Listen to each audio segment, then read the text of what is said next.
Good morning. We'll talk today about competitive analytics. We will talk a little bit about metrics and concepts, and this is Dr. Pratim Datta. The essence of analytics lies in thinking strategically but acting on evidence. Evidence alone doesn't allow you to make the next move unless you actually have a plan. On the other hand, if you just want to have a plan, but you don't have anything to support your convictions or your moves, or whether it's tactical in the short run or strategic in the long run, you might find it very difficult to get things moving. So, introduction to competitive analytics. So, let's look at a few very basic cases. Every time you go to a grocery store, and you pick up a trolley or you pick up one of those market baskets and you take it back to the counter to pay your bill, if you ever think of it, there's a reason why these companies, these stores love to give you cards, whether it's for petrol discounts or it's some kind of a coupon venturing and automatic discount setup. It's mainly because they want to know your affinities. Analytics deals tremendously with a lot of market basket and affinity analysis, where they try to correlate, which is basically they try to correspond and match up the things you tend to buy together, so that when time comes, they'd actually be able to make a better snapshot of exactly who you are, just based on your purchasing behavior, whether it's an impulse purchase or whether it's a serious purchase. So, item affinity is basically nothing but the likelihood of two or more items being purchased together. So, the question is, why do people tend to purchase certain things together? Because if you know what people tend to purchase things together, you know that if the next time one person picks one up, it's likely they're going to pick something up. So you can work around store design, you can work around shelving strategies, so that they can always you can get them to follow the route if you know exactly what they want. So here's an example: tuna and toothpaste, burgers and condiments. And tuna and toothpaste, it's assumed that alright, people who tend to purchase loads and loads of tuna, especially tinned tuna, also might tend to purchase toothpaste, and they find these relationships when they run these large analytics on these large matrices. And burgers and condiments, because there's now in economics there's a term called a complementary good. So these bits are oftentimes based on something called complementary goods. Complementary because they complement each other. So it's a C-O-M-P-L-E rather than an I. Sometimes it's complementary, but otherwise it's complementary. And similarly, here's an interesting story. So once they ran years of point of sale data, which is your checkout counter data, and they found this very interesting case of people who tend to purchase beer also tend to purchase diapers. Now, regardless of whether it sounds aberrant or anomalous, let's take into consideration that people who tend to purchase beer also tend to purchase diapers. Now, assume you are a store manager or even store strategy designer or a store strategy manager, and now you want to use these two with this key piece of information that people who tend to purchase beer also tend to purchase diapers. And how are you going to go into your shelving mode? Now, some people would say that this is fascinating information, because if people tend to purchase both these things together, I'm going to place diapers on one side of the store and beer on the other side of the store. Mainly because you want people to walk around the store to reach two things that they would have otherwise purchased. The more people walk around the store, the greater the chances of picking something up. And you'll find this as key pieces. So that's talking about using evidence, but acting strategically, knowing what to do with the evidence. Now think of, just convert the physical store where you want people to be walking around and to get to from the diapers to the beer. You might now say that if we were to create an online store for the same bits, your strategy is going to be very different. Now what you'll instead do is you're going to say people in an online store, the same person who visited the physical store and walked about, will typically have a very short span of attention, and you don't want them to be navigating for ages and ages to find beer and diaper. So in an online store, you typically place them as correspondent items, which basically would mean that if they were on the page where they wanted to purchase a beer, you'd say, all right, this particular IPA or this craft beer or a lovely milk stout.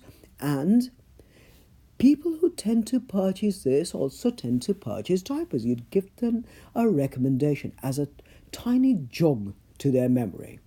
And if they want to, they'll make a quick click and add it onto their shopping cart. So think of it. Evidence leading you to two different strategic moves. In a store, placing them further away from each other so that they walk around the store and they get to pick up other things in the process. Or actually, you're just increasing the probability of them picking up other things in the process.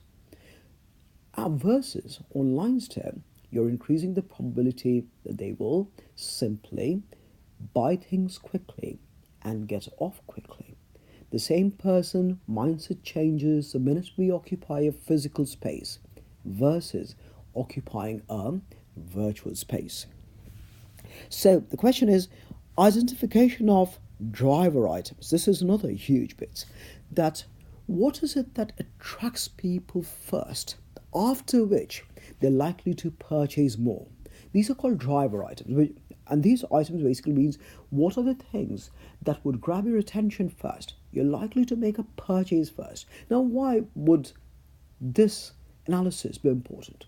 The reason for this analysis is if you can therefore play around with the pricing of what is otherwise a driver item, you can get people to visit the store because you know that once they pick it up, they're likely to pick something up.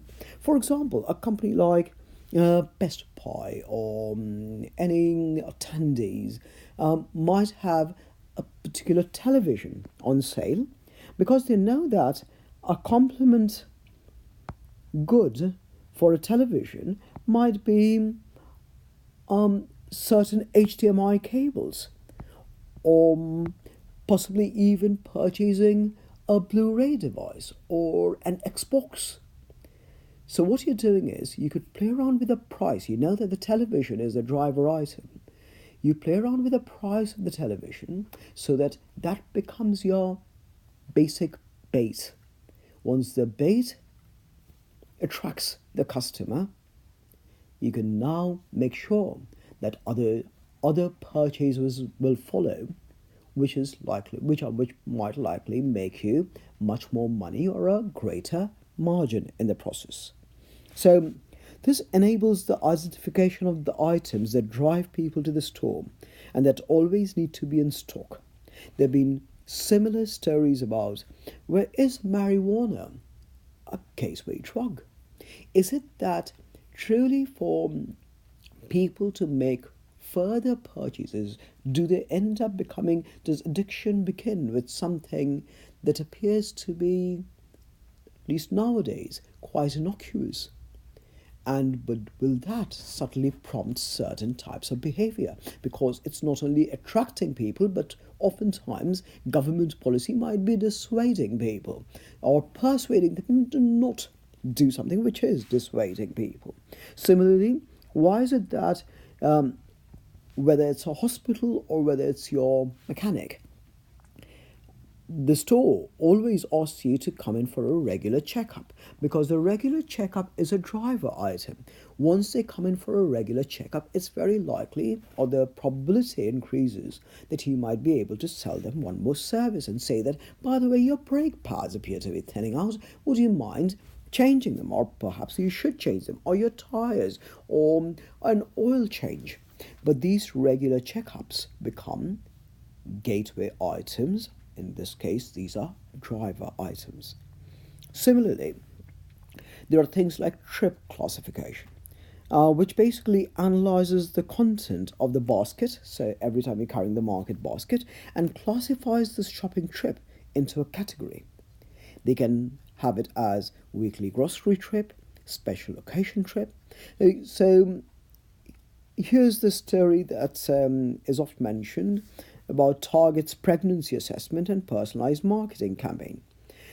What happened was Target sent out a coupon to and which was received by a single father who was living with his teenage daughter, and the father was absolutely livid when he realized that Target was sending an envelope full of coupons for neonatal care, and he asked Target why Target thought it was ethical to promote teenage pregnancy.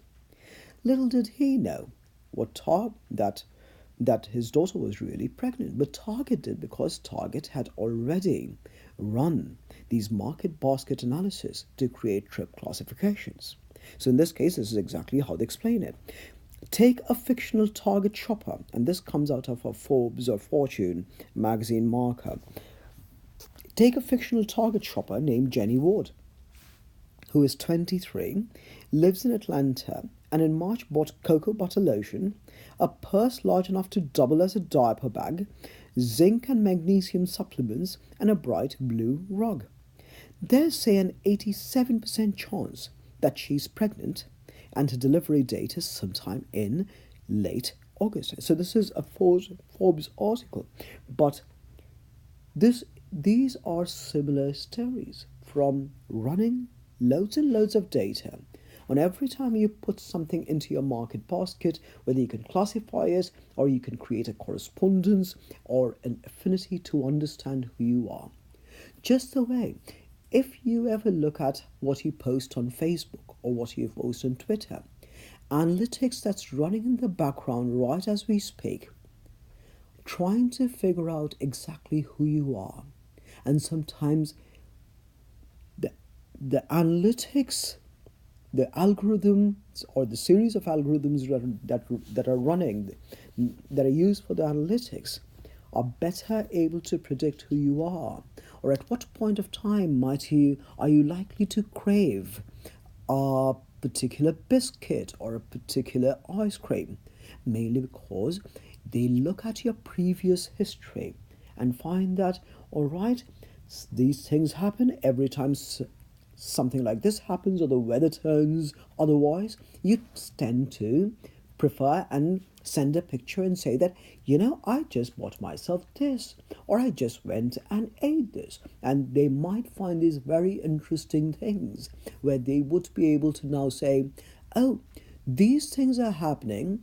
Is it likely that we can now push an advertisement for a similar product? Because it's very likely this person is going to be craving for one.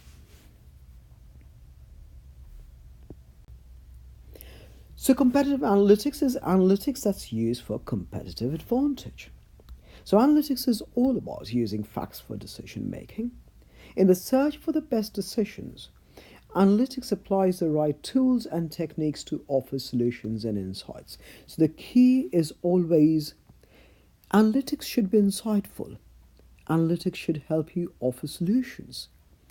It is a set of right tools and techniques, but the right tools and techniques are not the all and end all of everything. You still, it's the quest is on. Analytics just provides you the proper repertoire or portfolio of techniques and tools.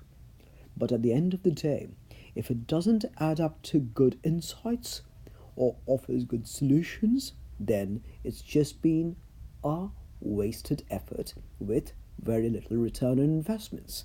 And you'll find this many a time. I always say that you can have a bad decision making, a bad culture of decision making. So you can have a bad culture of decision making and great analytic tools. Guess what will happen? The bad culture of decisions will always win, mainly because you'll just end up doing a lip service, where you'll end up providing all these cool artifacts, yet very little in terms of being actionable, prompting you to provide more insights, taking actions on them, doing things. So, for analytics to work, companies must realize the following. Firstly, analytics must work towards creating competitive advantage. Ask yourself periodically, just like you audit your finances, audit your own setup and ask yourself, does analytics actually add value? If it does, where? Is it because we're just seeing a nicer, more picturesque kind of report? Or is it actually telling us something that we didn't know? And the answer should be, it should tell you the latter, not just 20 different ways of representing the same diagram, which is brilliant sometimes, but if it doesn't tell you something interesting, something you didn't know, it really doesn't add much value. Second, analytics is more than crunching numbers, and most companies end up hiring people who are good number crunchers, but oftentimes they don't even know what the question is. What are you searching for? What metric are you trying to get at? Otherwise, it's just crunching numbers that doesn't really tell you much.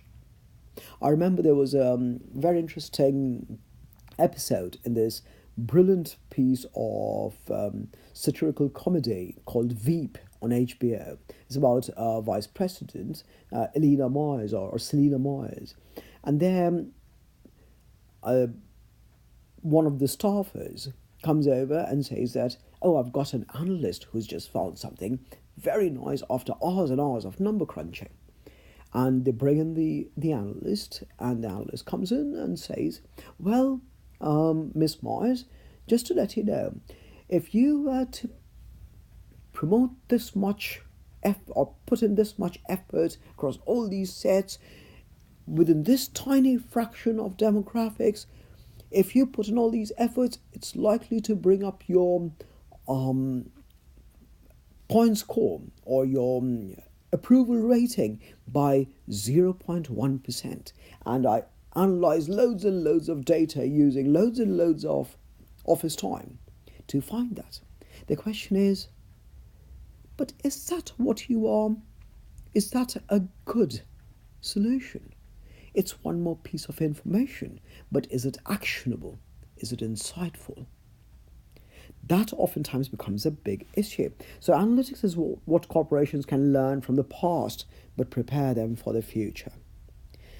Third, analytics is a corporate strategy, not a functional routine. So just don't hand something over to an analytics group as the next era of basement dwellers. Instead, think of analytics as the company provides the questions.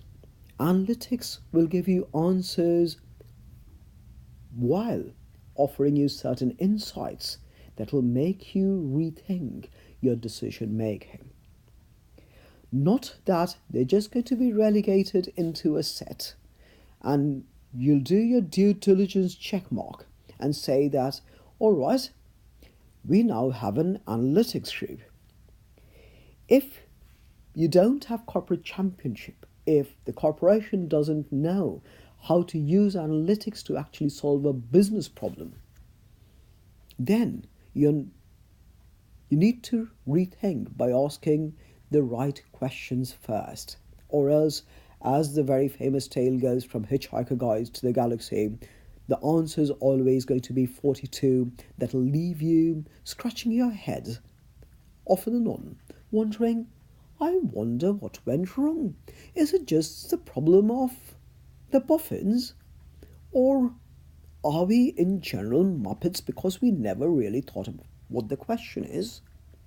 And yet we wanted an answer. So it requires corporate championship. Analytics needs both strategic models as well as data models. Without strategy, data wouldn't know where to go. Because, for example, if you don't know what you want to predict, how are you going to predict it?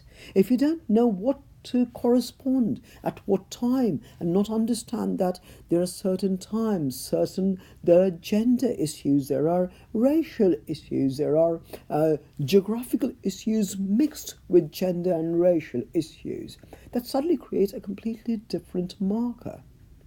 If you don't understand the strategic piece of the puzzle, it will likely not give you the right return on investment.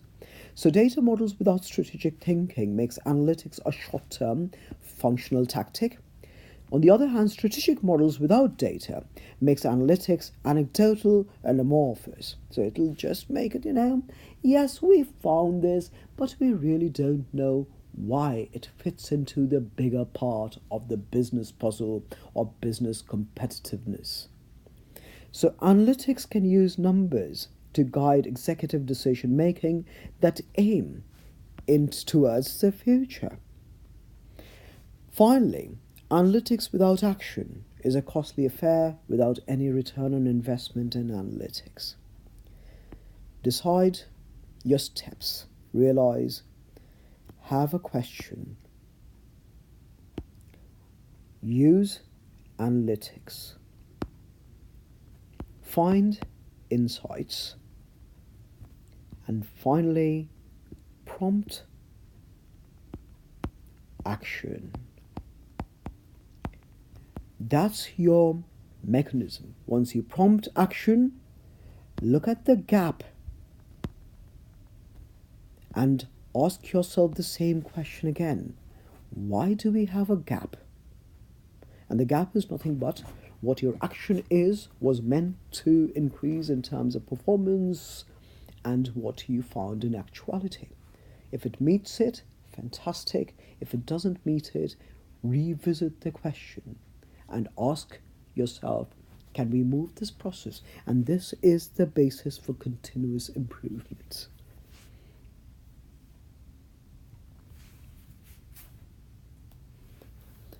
Next, we're talking about competitive analytics. Do realize statistics offers facts. Analytics offers insights.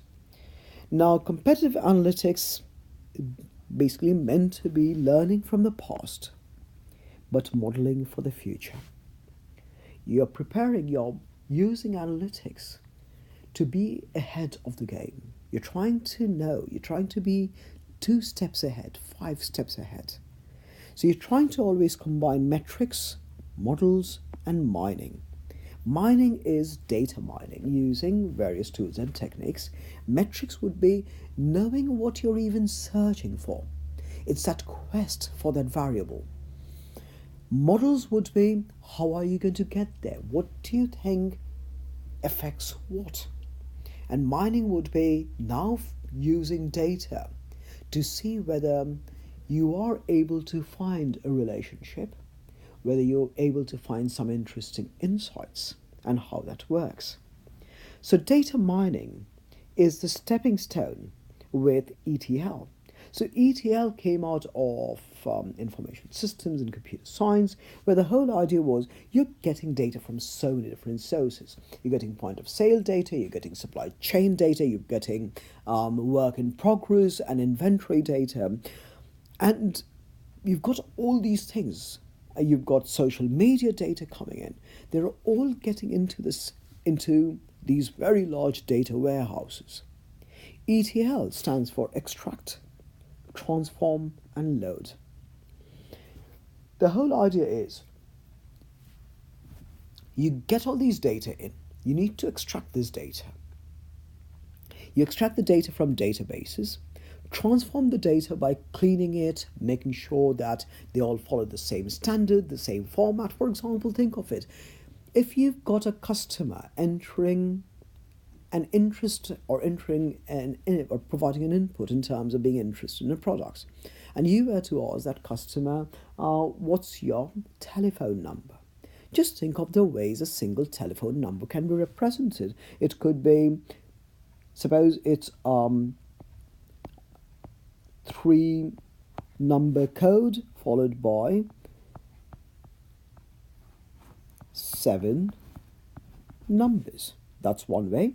You can now say, and suppose this number is 111, 111, 1111. Now you could say, all right, I'm in the UK and I can add my country code. I'm in the US and I can add my country code, and so forth. Now, somebody could enter this number.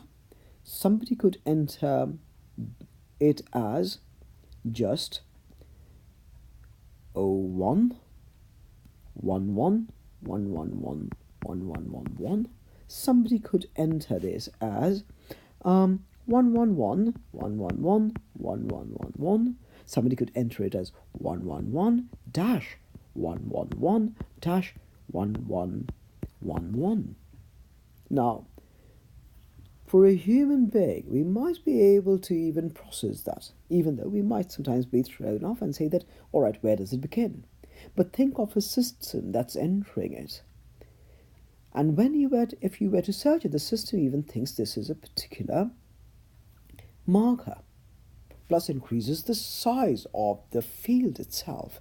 So the system has to transform everything, whether it's through concatenation or through some other kind of validation technique, but it has to convert everything into a single format, so that if somebody tomorrow enters a number and you really don't know where they are, perhaps they are in the Netherlands and they've entered a number, but what country code do you assign to it?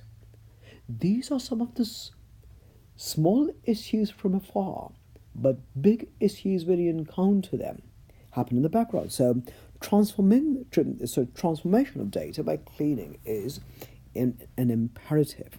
And then you structure the data into a common format. You load the clean, extracted and transformed data into the data warehouses and data marts for further mining and beginning your business intelligence, where you start using tools and techniques to find insights for competitive advantage and actionable implementations. So data mining also forms the basis for something called KDD, which is you're trying to discover knowledge in databases. It stands for knowledge discovery in databases. Dashboards are one-stop reporting snapshots covering for performance of various metrics, rather than saying, all right, this is how much sales happen. You also want to say, all right, this is how much we are selling. Well, this is the amount of inventory we are building up, which might give you a better sense of, all right, if inventory is building up and we are not selling that much, perhaps we need to rethink pricing, because otherwise you're going to have loads and loads of inventory that you might not end up selling in the first place. So competitive analytics should follow the Deming's rule of all possible quality control, which is PDCA. Plan, which is choose the appropriate model and metrics. Do, choose the appropriate tools and techniques for analysis. Check, benchmark, compare the gaps, which is the actual with expected results, and evaluate for feedback. And then act. Decide on an appropriate course of action, and action based on analytic insights, based on the gap, and your action, go back to planning. and keep the whole system running. It's not only 360, it's also continuous. Thank you guys, and we'll stop out here.